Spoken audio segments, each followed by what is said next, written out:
I was the oldest of 8 kids. Uh, when I was growing up, I heard stories about my family, uh, my dad's folks. My dad was from Georgia and South Carolina. Uh, we always heard this story about how his parents, his mother and father, the 2 sisters, had married the 2 brothers. So, 2 brothers and had married 2 sisters, and so their kids were what they call double first cousins. I think that happens quite a bit in the South. So I've heard of other people too that uh, they're my double first cousin, that type of thing. Well, anyway, my grandpa's brother died, and they had 6 kids, and he had the woman who was my grandma's, his wife's sister, and all 6 kids move in with their family and their 6 kids in this rather small house. I remember it. In my 20s, I had gone down and visited them again, and my grandma, and it was that same house. It was a 3-bedroom house with a living room, a small kitchen. They did have quite a bit of acreage around it, or maybe an acre or so, where they had a huge garden. They always had this huge garden and a nice backyard. They had a back porch and a front porch, like a huge front porch and a side porch. So in a way, especially this was in South Carolina, Beaufort, South Carolina, they would sleep outside at night, and that would be, the porches would become another room. But they lived, I don't know how many years. He raised this other family, and he was not a rich man. He worked as a barber. But he raised this other family, and they became really close, like brothers and sisters. And that was the big story, that in those days they didn't have much welfare. If they had it, they didn't have much. So families help families, and we always heard that story. You wouldn't hear of anybody doing that nowadays, not like that. I've never heard of anything like that. But he was a good person, a good man. They were good people for doing that. And you just did what you had to do, and they did that.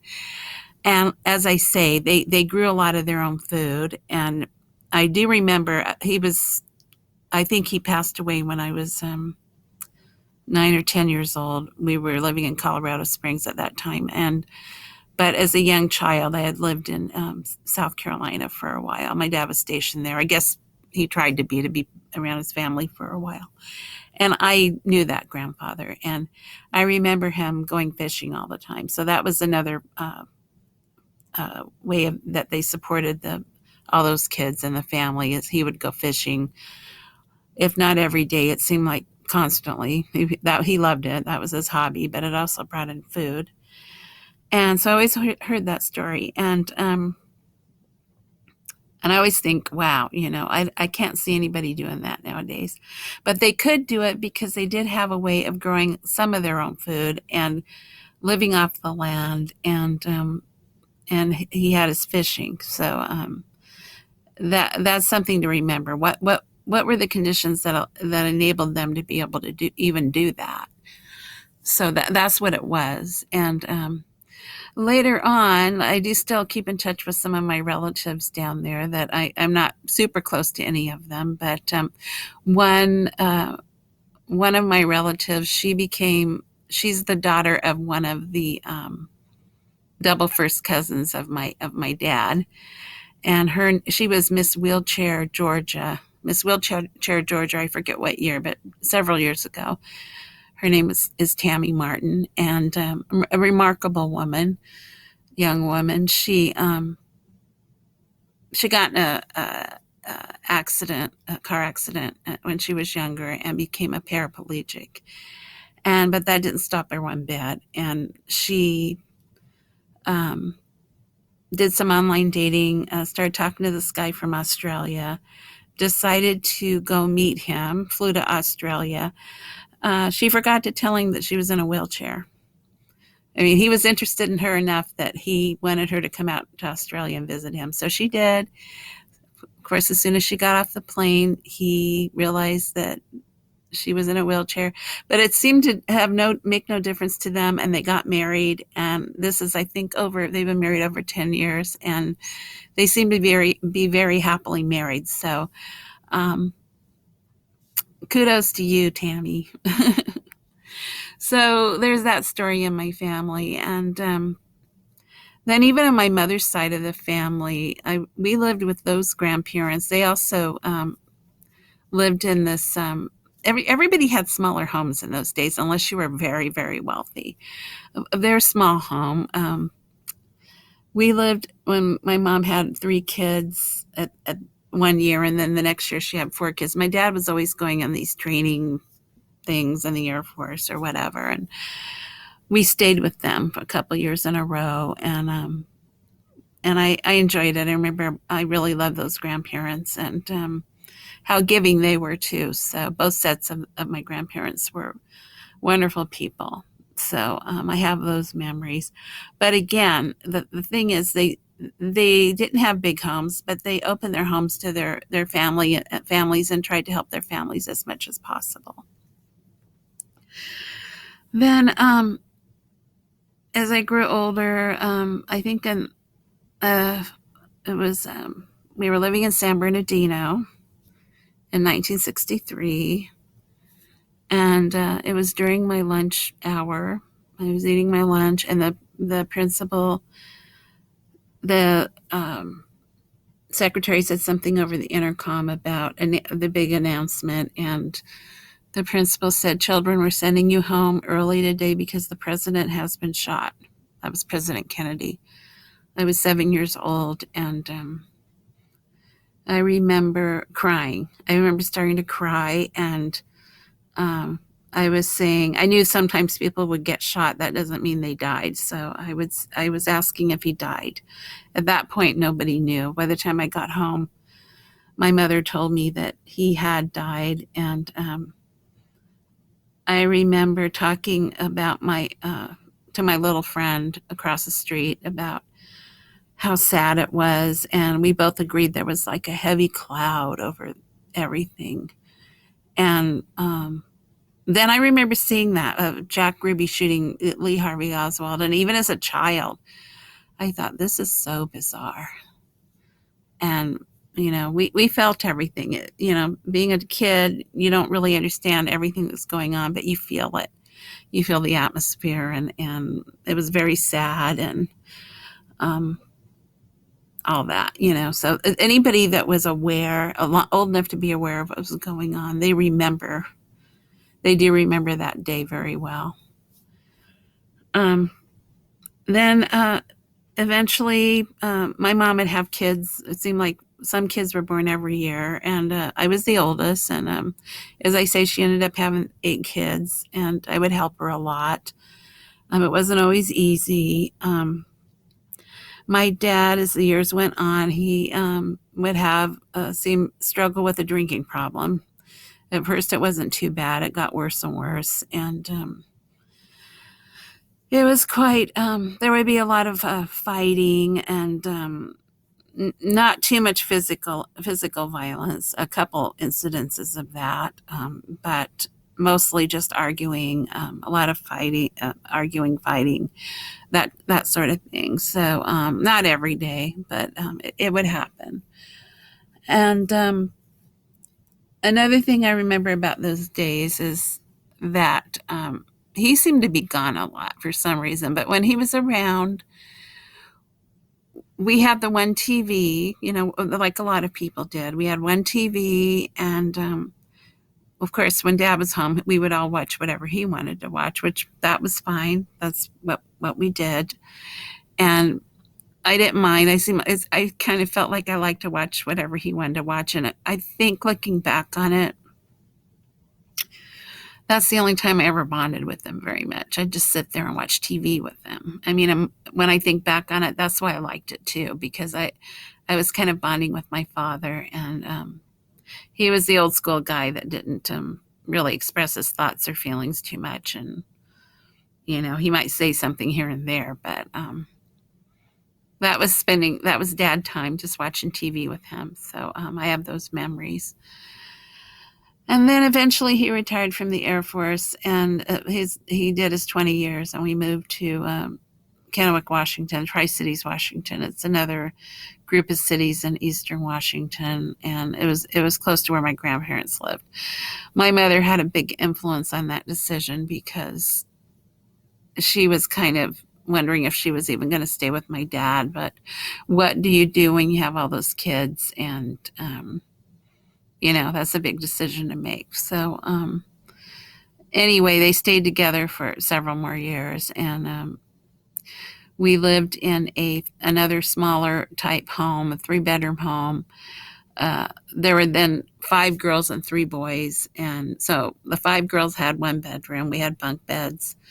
The boys had a room, and then my parents, and we were squashed in there, all 10 of us, and that's the way we lived. But actually a lot of people live like that. Maybe not quite as many kids as what we had, but everybody in our neighborhood or down the street, most of them lived pretty much in those kind of houses, and that's just the way it was. And I still keep in touch with some of them on Facebook, some of these neighbor kids that used to be around. More friends with my sisters. But the one girl, her name's Trudy, she said that those days when she'd come to our house, which I thought it was horribly chaotic and crowded and loud and just chaos a lot. She says those days coming to our house were the happiest memories she had of her childhood. So I'm glad to hear that, Trudy. I'm glad to hear that.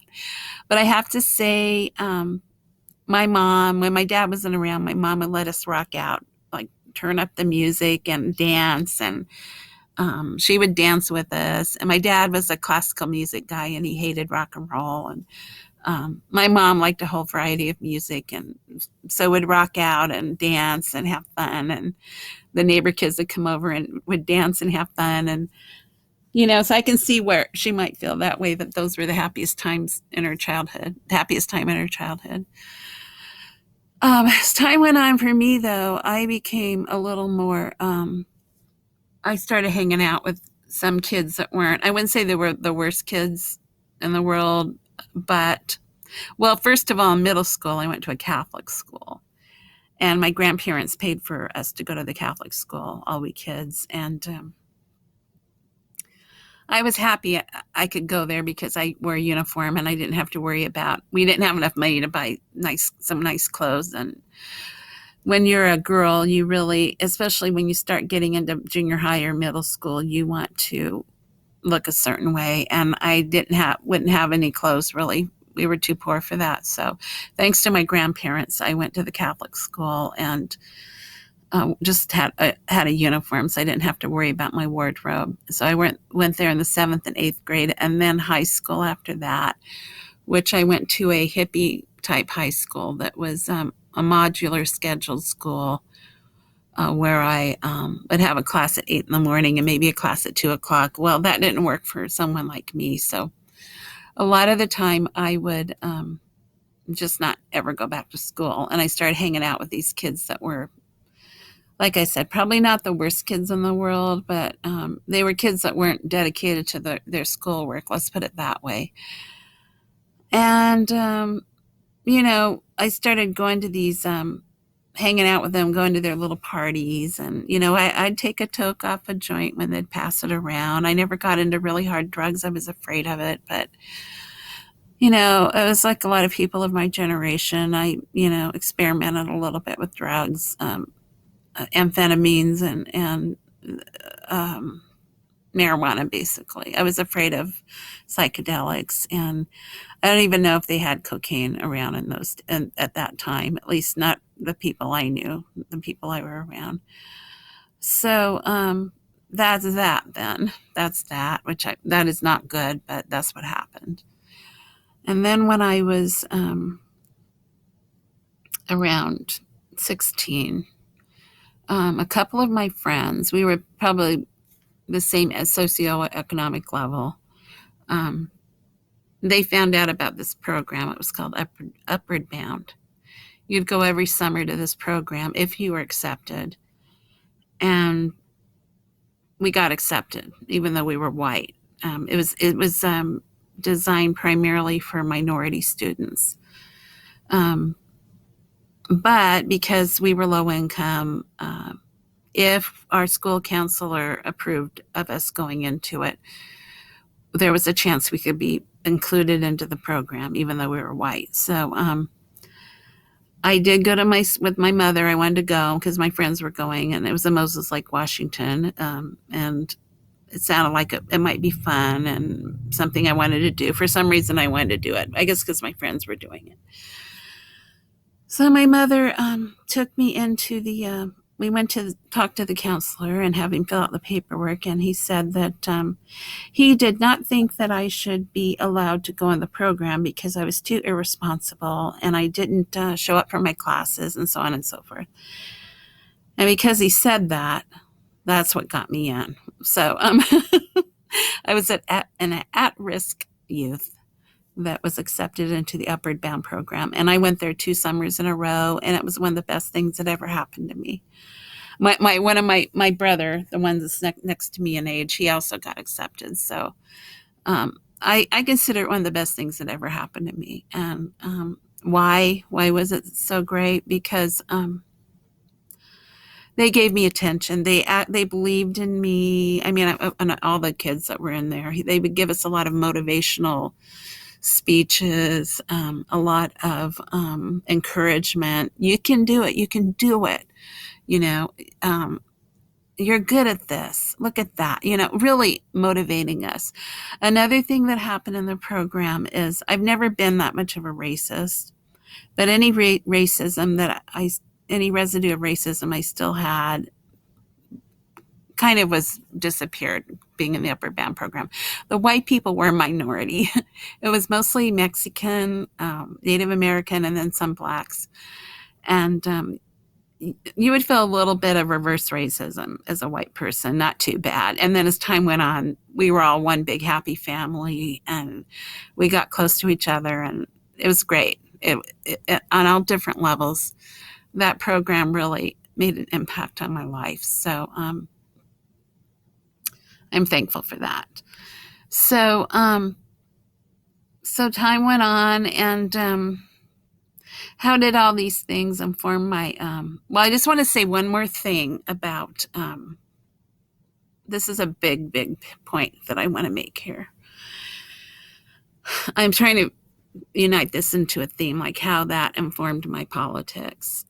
Well, I didn't grow up rich, for one thing. I did not grow up rich. Very much working class, around other working class people. But there was a common denominator in all this. Most of the families during this time period, this is the 60s and into the 70s, most of the families had a stay-at-home mom. She did not work outside the home, most of them.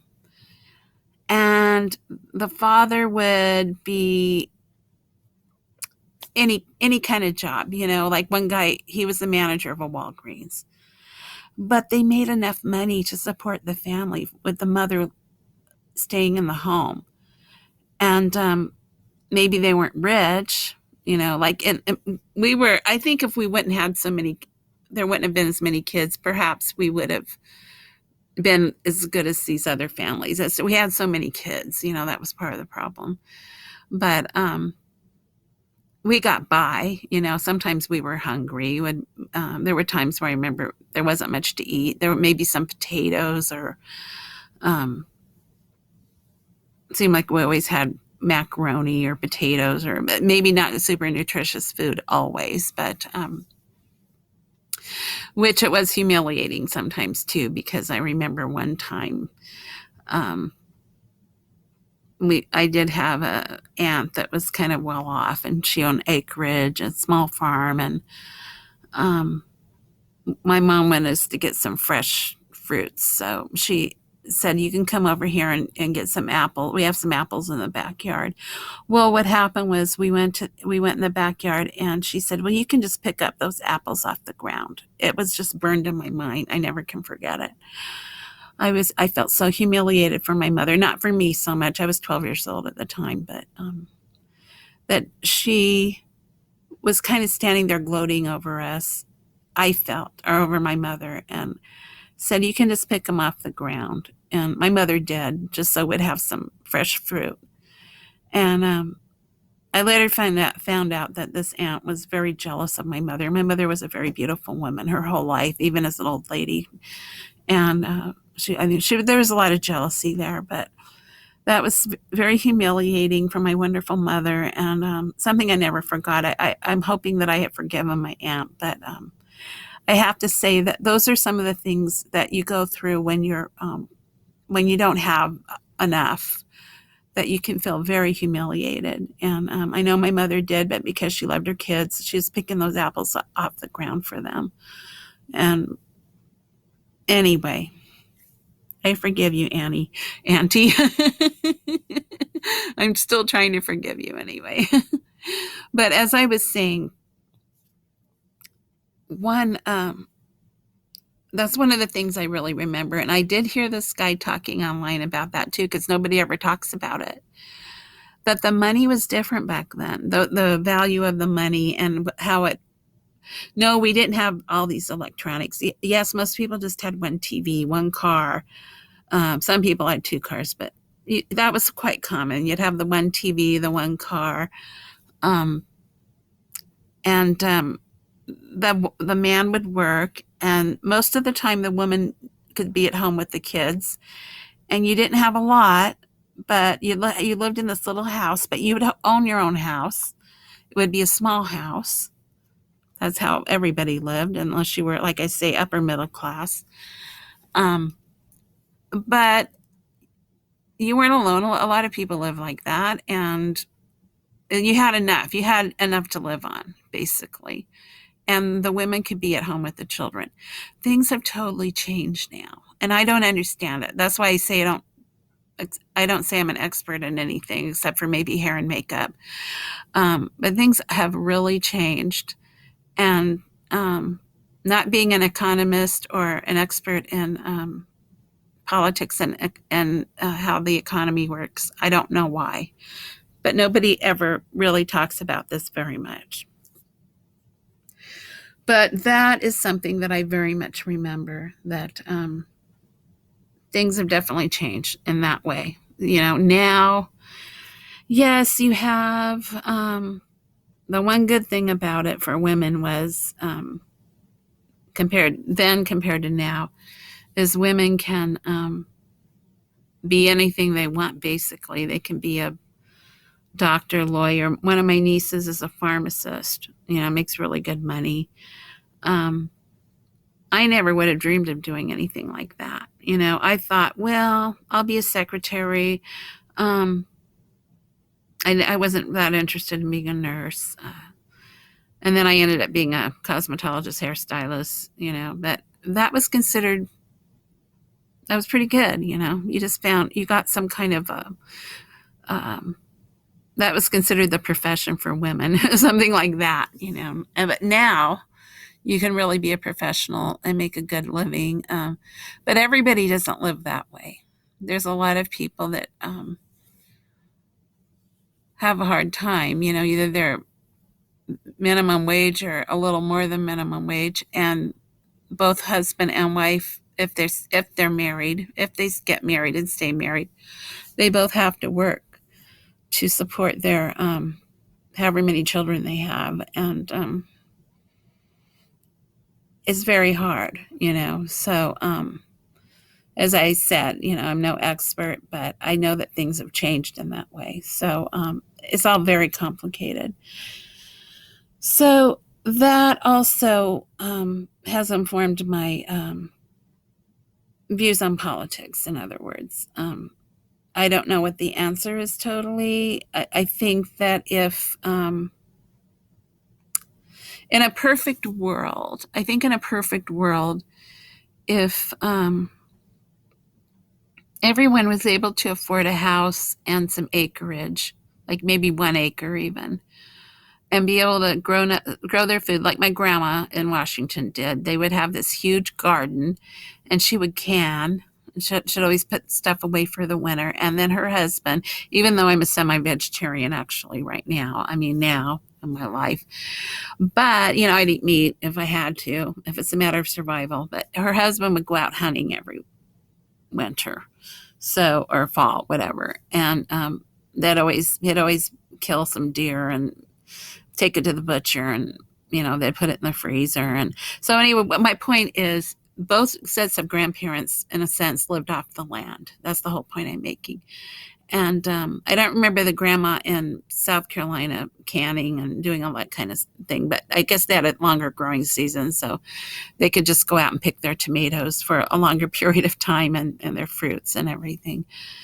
But the other grandma in Washington should do all this canning. She had a whole room full of canning that she would put up every summer, and that supplemented their all their food. And then her husband would go hunting, and I guess that's how I'm thinking though. Like if we could go back to if everyone made enough money to at least have a house and some acreage to grow their own food, then maybe we could have the kind of world in which we don't really need any social programs, because that's why I'm saying things used to be different in the old days, where maybe you didn't really need the social programs.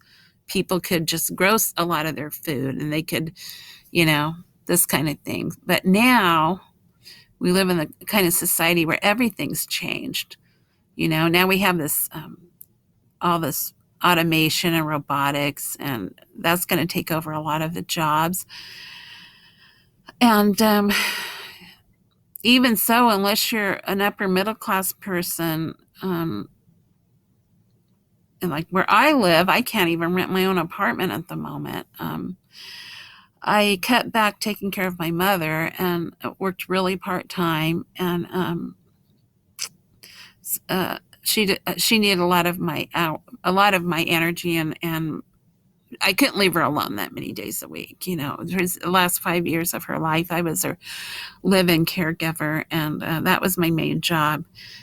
And I still worked very part-time as a hairstylist, but I'm back at it again full-time. But I rent a room in this woman's house because the rents where I live have skyrocketed. A lot of people are moving here from California, which they can get a lot of house compared to the money they'll sell their homes in California, and they'll buy a very huge house up here, or it used to be. I mean, it's gotten so expensive. I don't know how far their money goes here either, but rents have skyrocketed here.